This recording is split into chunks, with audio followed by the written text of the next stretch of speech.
omuntu omuvubuka akyeyiiya asula mu muzigo ayinayo omukyala we bambi amwagala naye tannaba muleeta waka yeeyisa atya mu lunaku lwa Valentine because waliwo abakyala nga alina abasajja nga bana naye musajja wattu ng'obonaabona osanyusa omukazi oyo ogenda mutwala ebimuli bya mitwalo 2 nga wali amulwalidde eby'ekkumi kati beebuuza abavubuka bakole eki mu mbeera eno. Bavubuka bannange muli mutya mwebala obuweereza ati omanyize nina omukwano mungi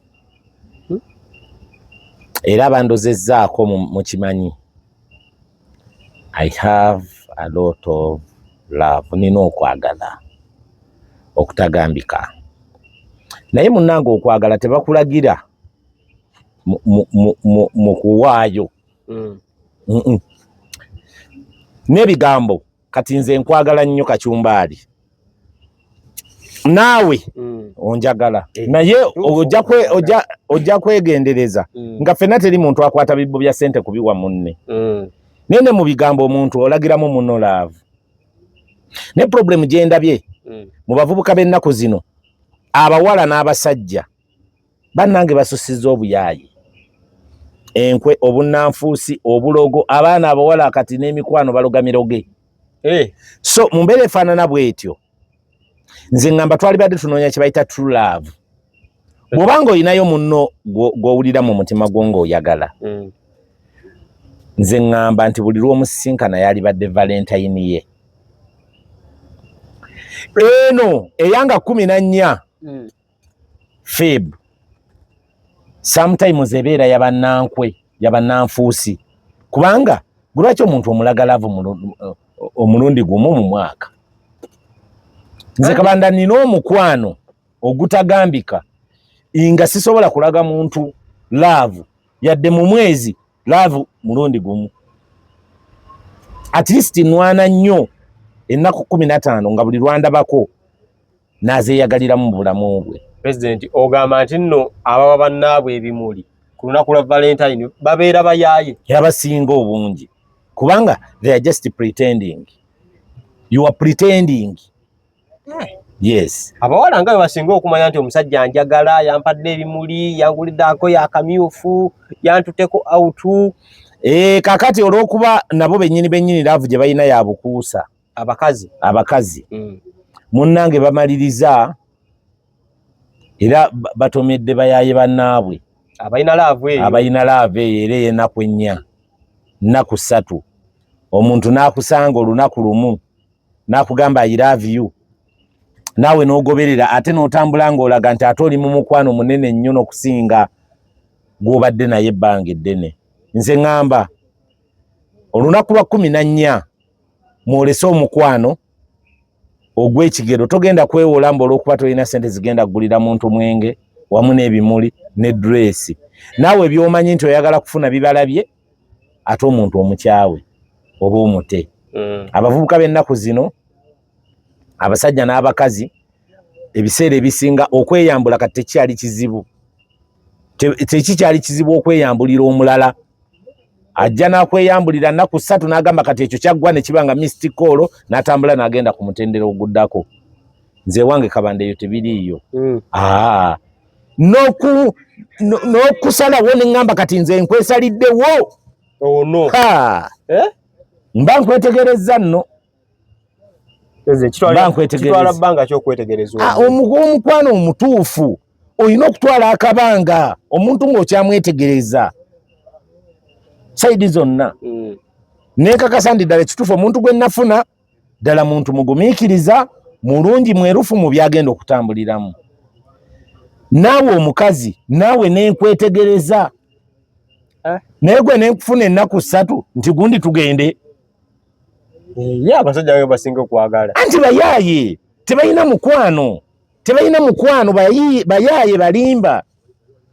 Nze wange tebiriiyo ate nze nebaza taata wange bannange ffe famire yaffe erina kye bayita laavu Allah tetupapa si Robert Shua naye nkakasiza ddala nti ddala nkuwadde omukwano ogw'ekimmemmette ogwo gwennyini era kati anaafuna ekirabo kyange ekya Valentine gyali eyo omulabidde ebbanga ali kinyumya ali kinyumya n'abasajja balala mugezeko okutambula bwe mutyo oli ajja kukola obuyaaye atambule ebbanga lyonna anoonya omuntu akufaanana amubulwe. Waliwo yagambye nti nno ye tajja ggaba mpozi nga bamuwadde ani alina osooka okugabira munne. Anti kakati ekigambo laavu manyi lwaki mwetomeza ebirabo nojja ne kikutomera nga tene munna aleese kiba kitegeeza nti teri obeera mu mutima mulinga ogamba nti Kabanda na bwana aleeta ne bwana bataleese ye wange katatera balwozi gwamu nga naye akuleetedde naawe bwotyo. So ebintu bino ebyokwaga buli omu asooke gwe buli omu gwe lwana kusooka kakati omalirize nga ddala kituufu ogudde ku bantu abatuufu naye abantu nab'ennaku zino bannange laavu mwagimazeemu nnyo supu. Bintu byafuuse bya bulijjo nnyo. Bintu byafuuse bya bulijjo nnyo. Mbeera. Waliwo abantu nga n'embeera kubanga abamu baddidde emibiri gyabwe ne bagifuula capital. Ye gwe obadde okimanyi nti waliwo n'abasajja nabo nga baddira emibiri gyabwe nabo ne basalawo okugikozesa okufuna ebyo bye beetaaga. Oba bo ate ekintu bakikola batya? Anti neebuuza omusajja bwe yeewaayo n'atuuka n'okukkiriza nti nange ngenda kozesa ebitundu byange ebyekyama n'omubiri gwange satisfying omuntu nkifunemu. Tulina abaana ng'asula mu apartment mbuno babayita basimaati waya gobadde tobamanyi tebalina mirimu gye bakola nga bakola omulimu gumu ogwo. Kakati nze Kabanda awo mba ngenda kwewuunya kubanga ffe twatondebwa Eva ng'abasajja tulina okuba nga tuli wagguluko ku bakyala. Kakati omukyala ntandika okulamuziganya naye nti bwe nakolera kino mbuno ng'okolera kino ebyo tebiriiyo kubanga ne mulaavu yennyini nze njagala muntu ng'ayina true love kye twanoonya. Oyina kuba ng'onjagala bya ddala era nina ekyejo kingi nnyo nga kizibu okufuna kati nkwata kati awo mba nja kulindako. So tulaba embeera naddala abaana ab'obuwala babeera ku TikTok nga balaga bubina balaga mabeere talina mulimu gwakola naye ng'asula mu apartment ey'ebbeeyi. Naye gw'omanya ebizibu bye bayina amalako bbanga ki? Ekisooka abaana abawala basaana bakitegeere kino. Nali njogerako n'abantu abawemula. Ebigambo by'obuwemu bitono mu nsi. Kyova olaba bw'owemula omalako akaseera katono nnyo n'oggwako kubanga oba tokyaleeta kipya. Kati bw'osalawo okubigula obubina ku TikTok wamu n'okwogera ebigambo ebiri obusiniki omaliriza oggweddeko mangu kubanga bw'ona obikkula ebbeere abantu nga batandika okudimandinga okulaba olubuto era nga nalwo olubikkula. Bw'obikkula olubuto ng'abantu badimandinga akabina nti katulabe kakabina kyakola kitya nga nako okabikkula kati nga badimandinga ekirala nti twagala kulaba kirala ojja nga biggwayo biba biweddeyo era nakyo omaliriza ng'oyawudde nga nakyo bakirabye kati ogenda kuddamu kubalaga ki? Ensi buli ssaawa etambula edimandinga ekintu ekipya ky'olina ogiraga. Ife wali mu maduuka we tubeera omukongo buli lwatuuka ku dduuka lyo akubuuza mimi nataka mali mpya eriwuko wapi? Ayagala mali mpya buli lunaku naye nga n'engoye z'olina mu dduuka nazo tewali yali azambaddemu oba engatto. Lwaki? Nti ekyensi ebbanga lyonna kyebeesaba. Kati gwe omwana omuwala ali mu kubigula akabina ku TikTok ogenda bikola byonna biggweyo ogenda okulaba nga tokyayingiza nga bwe kyabanga mu kusooka ogenda kumaliriza bakusse ngono omuwala w'ennaalya bwe baatemudde kubanga ogenda kubikola byonna biggweyo malirize ng'ogamba nti abasajja mbasisinkana kati bampa mitwalo 12 ng'ate oleetaaga okulaba ku miliyoni 2 omalirize ng'omuwadde obutwa mu kyayi omusajja agambe omwava eri agambe watta mukwano gwaffe naye akulumba kuba amasasi oba akuwa obutwa bwe bityo. President oyina ekibuuzo Tamale? Yambadde n'ekibuuzo wano. Omukulembeze w'abasuubuzi tukulamusiza ssebo. Essebo. oli ku Breaking Post omusasi waago ye Tamale. Nesebo. Oyagaliza kuli wano. Buuza. Nina sanyu lingi okubanga musinganyi wano. Mbadde nyina ebibuuzo tebulaba ndi mu kuseka. Nyina ekibuuzo ekisooka. Abasuubuzi abamu bagamba nti mwabalyamu olukwe okuva lwe mwameetinga President Museveni. Ekibuuzo ekyo ntera nnyo okukibuuza mu basuubuzi. Yes, kwegamba bannayuganda basaana kusomesa kyobola ababaddewo nga tusoma annual report annual general twataddemu sente nyingi mu budget yaffe ey'omwaka guno ey'okusomesa abasuubuzi okubakyusa kibayita mindset change. Lwaki? Nti bannayuganda balowooleza nnyo wano tebalengera. Essaawa zino we twogerera President Museveni yawangudde akalulu kano. Ekyo twakiraba mabega. Ne tugaa kye tulina okukola kwe kutandika okulowooleza maaso. Abantu bano tukoze tutya okubasakira ebirungi. Kuba ebbanga lyonnaffe abasuubuzi tudimandinga policies kukyuka. Tudimandinga kusala ku misolo. Tudimandinga kukolera mu mbeera eyeegombesa. Twalabye wano abasajja n'abakazi abayongeza rent mu bumenyi bw'amateeka. Abamu ne bagamba twagala n'ekizimbe kyaffe mujje mutusiime okukizimba. Leetayo $2,000,000 bw'ogaana ng'agamba nti njagala $4,000,000. Ng'omuntu yekka gwe tuyinza okuddukirako okusaba obuyambi buno ye President Museveni. Era yavuddeyo bwezizingire n'aga Prime Minister nti dduka oyingire mu nsonga eyo. Essaawa zino bwembanga amazima amatuufu nali mpagira muganda wange Kasibante na musuubuzi wange.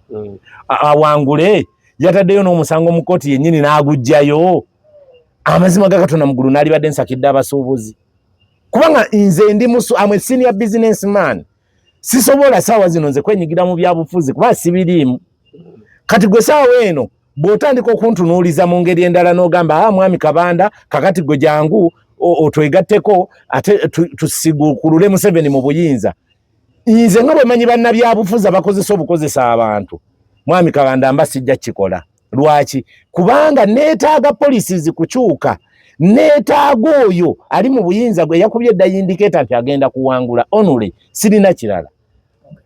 Bwe natandika okugamba kanegatte omusuubuzi bw'anampita nanga mwami Kabanda nkusaba sigukulula Museveni mu buyinza nze nja musaba ebyetaagisa. Mugambe okumujja mu buyinza neetaaga kino ngende mu lutabalo lw'okumujjamu.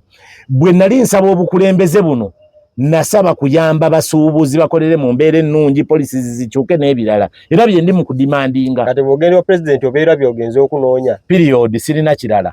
Era twabagamba nti omusajja yakubye edda indicator nti agenda kuwangula alina ababaka 7. Ekyokubiri yavuddeyo dda n'agamba abasuubuzi b'amataba baliyirirwe.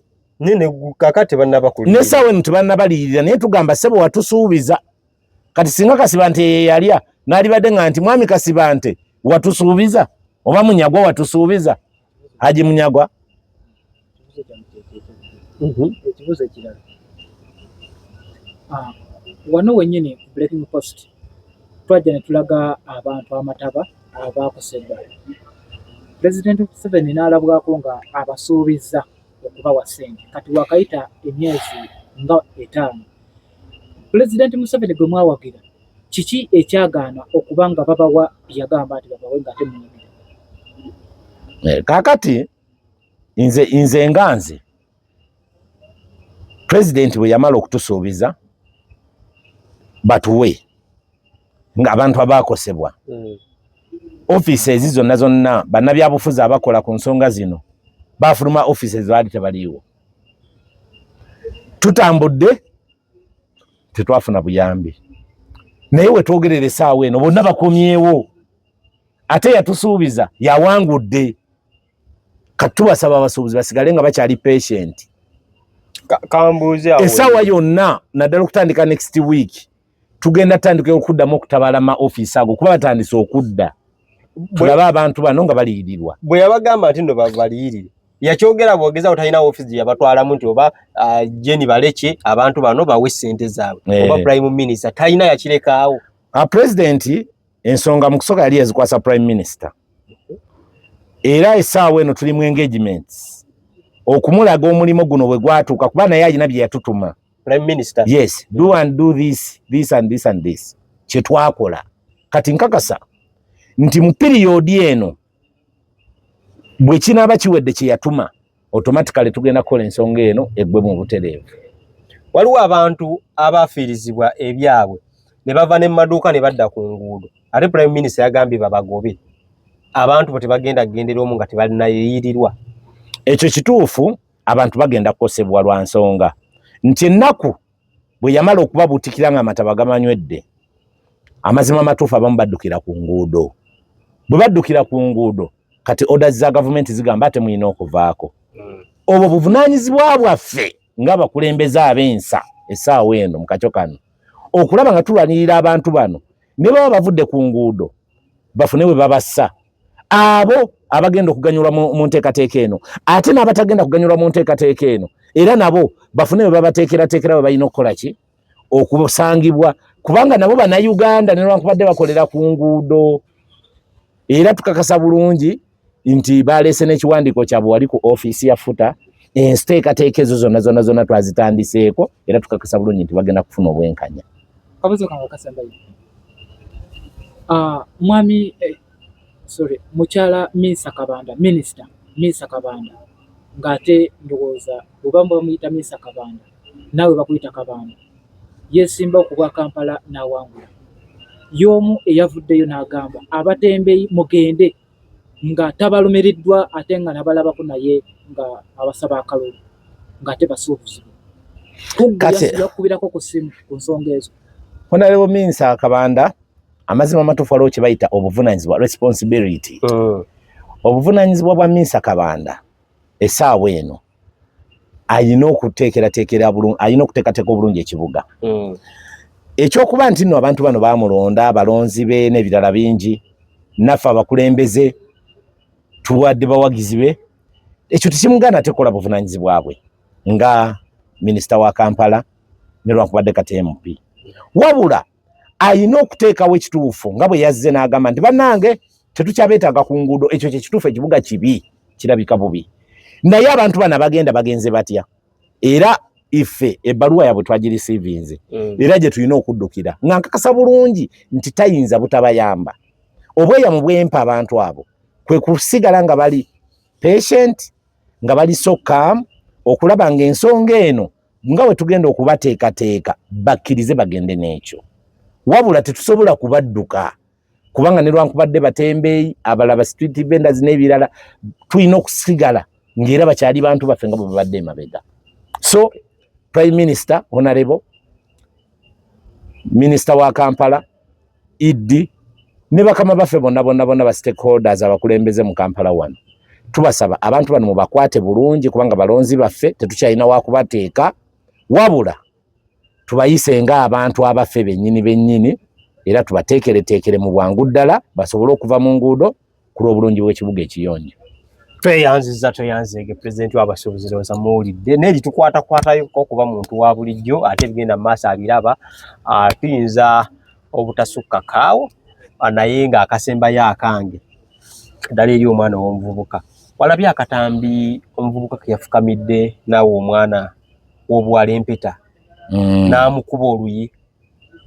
Abamu baŋŋambye babeera bakola zi stunt naye nakyo kikyamu kubanga oyinza okwagala okufuna views, comments oba ensi okukumanya nekumanyira bubi kubanga bw'oba okola ekintu sooka olowooze ku myaka 4 maaso kubanga kati mu myaka 4 gojja kuba okyali mulamu Mukama bw'anaaba ng'akkiriza.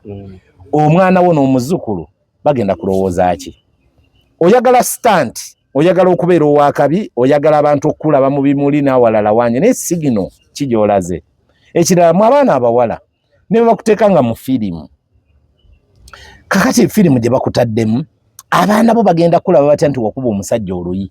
Ebintu bya Katonda bizibu. Oyinza omukuba oluyi nga ddala kituufu ye boyfriend wo. Ensi kubanga ebintu by'ennaku zino tebikyalinga byadda.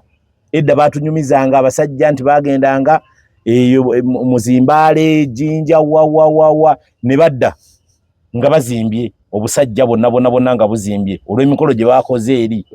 Tetwabimanya batunyumiza binyumize. Naye eby'ennaku zino tokyasobola kikola. Lwaki? Kubanga kamera nyingi ate bwe bamala okukwata ebifaananyi tebabisuula birimu akayivu.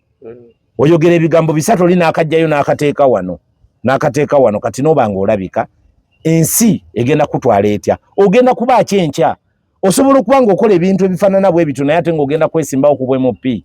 Ogenda okuba ng'okola ebintu ebifaanana bwe bityo enkya ng'ogenda kubeera sipiika wa paalamenti oba ng'ogenda kubeera pulezidenti wa ggwanga lino. Ensi ogenda gigamba ki? Mbadde mbasaba bwe muba nga mukola ebintu ebifaanaganako bwe biti lowooza nnyo ku biseera byo eby'omu maaso. Tukitwale nti nno kyaddala budde ki omuvubuka bw'alina okugamba nti nno kati kampropose ng'omuwala ono tajja kunswaza mu maaso g'abantu bange. Ebyo ebintu byabanga byakyama. Ne tolina kujjayo munno tamanyi n'ojja n'ofukamira. Yes, tosobola. Onguddeko bugwi. Era bw'amukuba oluyi saaligamye nti amukube naye ate ayinza okuba omutuufu. Kati gwongwako bugwi bw'oti n'ofukamira n'ompa ebiweta byo. Kati bulijjo twesuubiza nja nkwagala naye n'okkiriza. Kati nzize Mukama. Mutuuse ku level ki? Mutuuse ku level ki? Era bwe kaba nga tekaabadde kabaddi omuvubuka yabadde mukyamu. Munno mugambe nti I love you. Yona agambe nti I love you too. Otandike bugifuti n'okumwenya. Munno process eyo ejja kutwala direct nti ono ddala kituufu muntu wange ono si muntu. Ekirala empeta tebagizanyisa. Empeta ku mukono kuno. Obwo bulamu omuntu gw'ogenda okuwangala naye obulamu bwo bwonna obw'ensi toyinza kujaajamya mpeta bw'otyo. Empeta mangu ddala. Kyova olaba nga ennaku zino yafuuka na kintu kiri awo tekikyalina kitiibwa. Kubanga omuyaaye omunywenjaaye ani bonna bateekako buteesi ki? Empeta. So empeta abantu baginaabudde tekyalina kitiibwa kyayo kyeyalina. Afukamidde mbw akuteekako empeta. Kikyo kiseera ekituufu weya. Ebyo bibeera bya kiyaaye era n'akavubuka akaza okuteerako empeta awo kabeera kalina bye kabala mangu ddala kukozesa ko katamule kagende kanoonye ebyako ebirala. Mulujjudde.